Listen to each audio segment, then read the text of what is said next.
Afternoon to you, Natasha. Tell us where you are and what's happening. Shocking communities. Well, very good afternoon to you, Nzing, and of course to our SABC viewers. Indeed, today is D-Day for those who are embroiled in alleged corruption and those who face serious charges to step aside or face suspension from the ANC. And we know that some of those members include the organization's Secretary General, Mr. Magashule, ANC NEC member Bongani Bongo, the likes of Zandile Kumete, Denim Siza, Mike Mabuyakulu, and Sandisiwe Gomba. And of course, we are in conversation today with the ANC's national spokesperson, Pule Mabe. If you'll remember, yesterday, speaking on the sidelines of the ANC president, Cyril Ramaphosa's appearance at the State Capture Commission, Mr. Mabe had said that he would be talking to members of the media today to outline the process of what needs to happen from now on. So joining us right now is Mr. Mabe. Thank you so much for joining us on SABC News, Mr. Mabe. So, just please outline that process. What needs to happen from now on? Do provinces submit their names to the NWC or to the ANC? Does the NWC need to process them and then submit them to the NEC, which is sitting next week?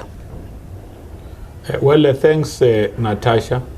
And like we did promise yesterday, we will be having a National Working Committee meeting of the African National Congress on Monday, at which we will receive reports from the Secretary General's office, which had to do with the compilation of lists of those of our members whose standing and role in the movement could be impacted upon by the decision we took in the NEC held between the 26th and the 29th of March.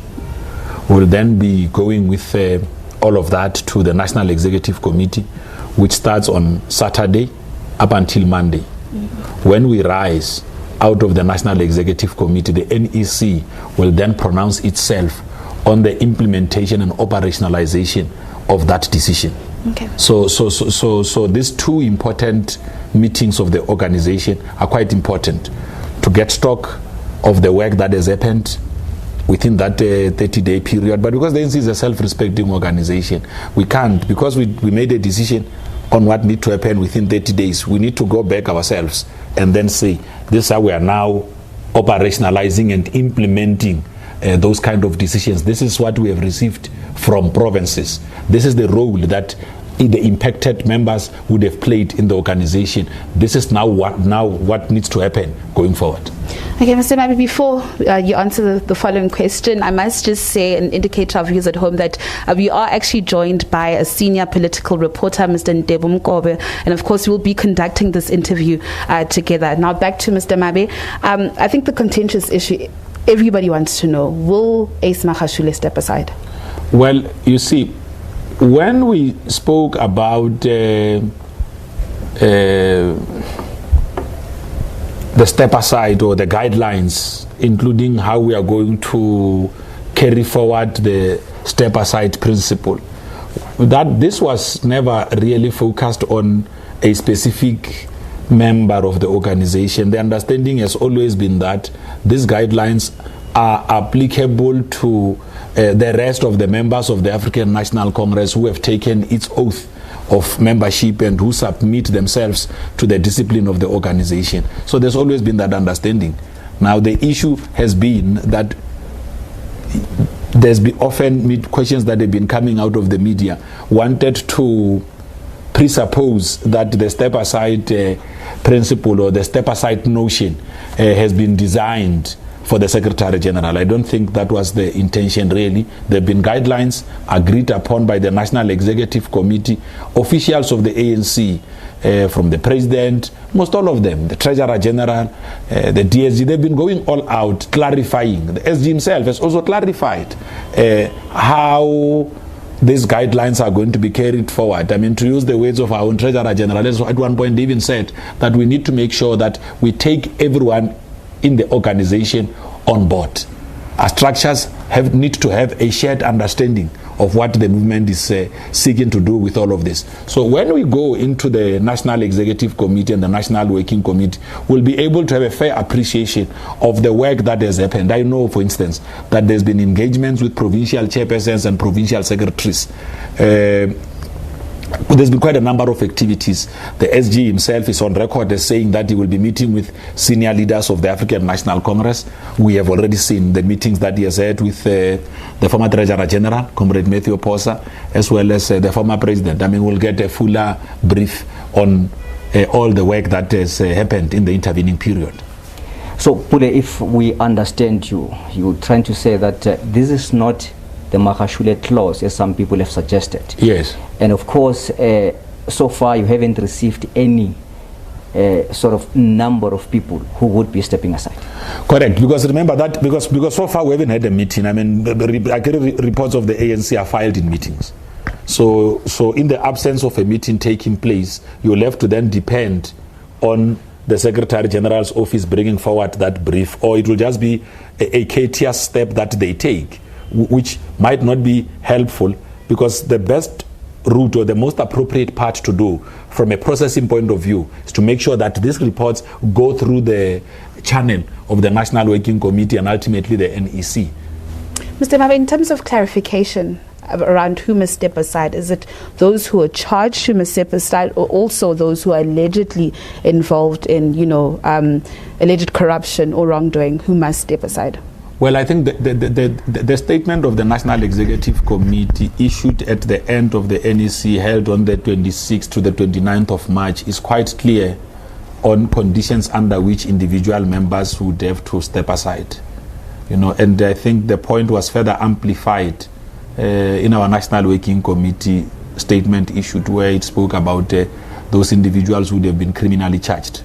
But then the guidelines adopted by the National Executive Committee then goes further to even amplify conditions under which an individual cadre can step aside, and also begins to outline the steps that a member can also take, including making the necessary appeal, presenting themselves before the Integrity Commission where there are allegations around them, so that they could also be able to clarify those. Actually, one of the things we said we needed to do was to finalize the processing of the reports of the Integrity Commission, because the last NEC couldn't really do that work. But we have shared with even yourselves, members of the media, the guidelines that begins to outline steps under which the step-aside notion or principle becomes applicable, where a member is indicted, what are the issues, and all of that. So there's been quite a lot of work that went into this. There's been legal consultations. Our own officials have been seized with the matter. I think what is important is that the ANC is given the space to carry out all of these undertakings in a manner that unite the organization. I mean, the president was out in the State Capture Commission, and it also went on to speak about the essence of renewal in an organization like ours, over and above talking about all the different lessons that we shall have drawn ourselves in the movement coming this way. Pule, the implementation of this resolution seems unprecedented in the ANC, in the history of the ANC. I mean, looking at the fact that at some point the Secretary General, if anything goes according to plan or according to this resolution, he has to step aside. How has that affected the ANC? Like the inner workings of the ANC? How is everything in the ANC? Is it... Well, I think we did clarify that it's a weighty decision. It's not as simple as it comes across like that. It's a weighty decision, more so because it also affects the second highest, most powerful position in terms of the constitution of the African National Congress, the office of the Secretary General. So these are challenging times for the ANC. The ANC has got to make sure that whatever happens, there's still an organization. We still have got functional structures on the ground. We could still be able to do the work that we need to be doing. So that's why we are going into all of these things carefully. We are taking our time to explain to members of the media, to our structures, to society, because these are not simple decisions that the ANC, I mean, it will never be, the ANC can never celebrate or rejoice having to ask some of its cadres to be out there and not be able to perform or fulfill positions that they shall have been elected into. But because the organization has got the desires of instilling and enforcing a sense of moral character. There are certain decisions that it is going to have to take which might not be easy decisions. That's why when it goes into all those decisions, it has got to always take everyone on board. Make sure that even those that are impacted or affected by those decisions, they too understand why the ANC is taking that decision. Because if we don't do that, then we could be self-liquidating. So we ought to make sure that decisions that we make, heavy as they are, we take everyone along. That's how organizations are strengthened. But then what do you say to someone who says, or to those in the ANC who are saying, there are a number of resolutions that were taken since Polokwane 2007. Some of a raft of resolutions haven't been implemented, but this one, there's a rush to implement. What do you say to those people? Well, I wouldn't know where the notion of a rush comes from, because I know of the various steps that the National Executive Committee has taken, the engagements that have been held, and I think that in whatever that the ANC does, it wants to be seen and understood to be taking everyone along, to be appreciating of all of the implications that comes with the implementation of its own decisions. Because what decisions of the ANC must do, after all, is that they must serve to booster our own unity and renewal efforts. So we wouldn't necessarily want to come across as though what we are trying to do is to dismantle a 109-year-old organization. I think the intention here is to make sure that the ANC is strengthened by all of this. That's why in the ANC, we don't get tired of engaging. We engage all the time. Even when on difficult matters, we've got to be seen engaging. So you reckon it's not true that you pick and choose the implementation of resolutions because you either want to deal with a certain faction or want to affirm another faction in the ANC? Well, I think immediately we start doing that or appear to be doing that, we will be going against our own efforts to renew and unite the African National Congress, because the apex structure of the ANC in the form of the National Executive Committee must always be seen as advocates of that unity and renewal. We have got a responsibility ourselves to do everything possible to make sure that there is no confusion on the work that the ANC is doing to bring everyone on board. And I must say, we must commend our officials. They have been leading the charge, making sure that we bring everyone on board, making sure that they engage in constructive conversations that will make society and members of the ANC to understand what the ANC is doing, how it is rolling out its own guidelines, making sure that it solicits greater consensus from amongst our own members as well. Mr. Mabe, let's talk about the former Northwest Provincial Chairperson, Mr. Pule Mabe. He was in conversation with my colleague Samgela Masego yesterday in the Northwest following his suspension from the ANC. And, in his own words, he had said that, the resolution is at odds with the Constitution of the Republic and suggested that go back to the National Conference. I mean, what do you have to say in this regard? Well, I think the National Chairperson has clarified that matter, that the ANC is a voluntary organization. It sets up its own rules and procedures. These rules and procedures of the ANC govern and guide how members are expected to carry themselves. One of the rules you would have in the African National Congress, especially one that is obligatory when you become a member of the ANC, is to take an oath.